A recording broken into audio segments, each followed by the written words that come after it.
ವೀಕ್ಷಕ ಬಂಧುಗಳಿಗೆ ಪ್ರಗತಿ ಚಾನಲ್ಗೆ ಆತ್ಮೀಯವಾದಂಥ ಸ್ವಾಗತ. ವೀಕ್ಷಕರೇ, ಇಂದಿನ ಈರುಳ್ಳಿಯ ಮಾರುಕಟ್ಟೆಗಳ ಬೆಲೆಯನ್ನು ನೋಡಿಕೊಂಡು ಬರೋಣ. ಇನ್ನೂ ಯಾರು ಹೊಸದಾಗಿ ಚಾನಲನ್ನು ನೋಡ್ತಾ ಇದ್ದರೆ ಈಗಲೇ ಸಬ್ಸ್ಕ್ರೈಬ್ ಆಗಿ. ಇಂದಿನ ಈರುಳ್ಳಿಯ ಮಾರುಕಟ್ಟೆಗಳ ಬೆಲೆ ನೋಡುವುದಾದರೆ ಬಿಜಾಪುರದಲ್ಲಿ 1 ಕ್ವಿಂಟಲ್ ಈರುಳ್ಳಿಯ ಬೆಲೆ 300 ರೂಪಾಯಿದಿಂದ 1,000 ರೂಪಾಯಿವರೆಗೆ ರೇಟು ಇದೆ. ಹಾಗೆ ಚಿಕ್ಕಬಳ್ಳಾಪುರದಲ್ಲಿ ಕೂಡ 1,000ದಿಂದ 1,800 ರೂಪಾಯಿವರೆಗೆ ಉತ್ತಮ ಕ್ವಾಲಿಟಿಯ ಈರುಳ್ಳಿಯ ಬೆಲೆ ಇದೆ.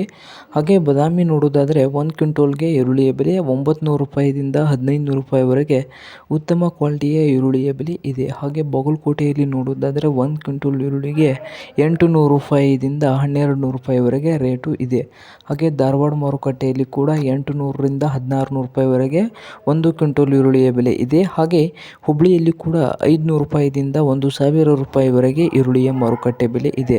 ಹಾಗೆ ರಾಯಚೂರದಲ್ಲಿ ಕೂಡ 800ರಿಂದ 1,500 ರೂಪಾಯಿವರೆಗೆ ಈರುಳ್ಳಿಯ ಮಾರುಕಟ್ಟೆ ಬೆಲೆ ಇದ್ದು, ಕೊಲ್ಹಾಪುರದಲ್ಲಿ ನೋಡುವುದಾದರೆ 1 ಕ್ವಿಂಟಲ್ ಈರುಳ್ಳಿಗೆ 500 ರೂಪಾಯಿದಿಂದ 1,800 ರೂಪಾಯಿವರೆಗೆ ರೇಟು ಇದೆ. ಹಾಗೆ ಮಹಾರಾಷ್ಟ್ರದ ಕರಾಡದಲ್ಲಿ 1,200ರಿಂದ 1,500 ರೂಪಾಯಿವರೆಗೆ 1 ಕ್ವಿಂಟಲ್ ಈರುಳ್ಳಿಯ ಬೆಲೆ ಇದೆ. ಹಾಗೆ ದಾವಣಗೆರೆಯಲ್ಲಿ ಕೂಡ 1 ಕ್ವಿಂಟಲ್ ಈರುಳ್ಳಿಗೆ 1,000 ರೂಪಾಯಿದಿಂದ 2,000 ರೂಪಾಯಿವರೆಗೆ ರೇಟು ಇದೆ. ಇದು ಇಂದಿನ ಈರುಳ್ಳಿಯ ಮಾರುಕಟ್ಟೆ ಬೆಲೆಯಾಗಿದೆ. ಇನ್ನೂ ಯಾರು ಹೊಸದಾಗಿ ಚಾನಲ್ ನೋಡ್ತಾ ಇದ್ದರೆ ಸಬ್ಸ್ಕ್ರೈಬ್ ಆಗಿ.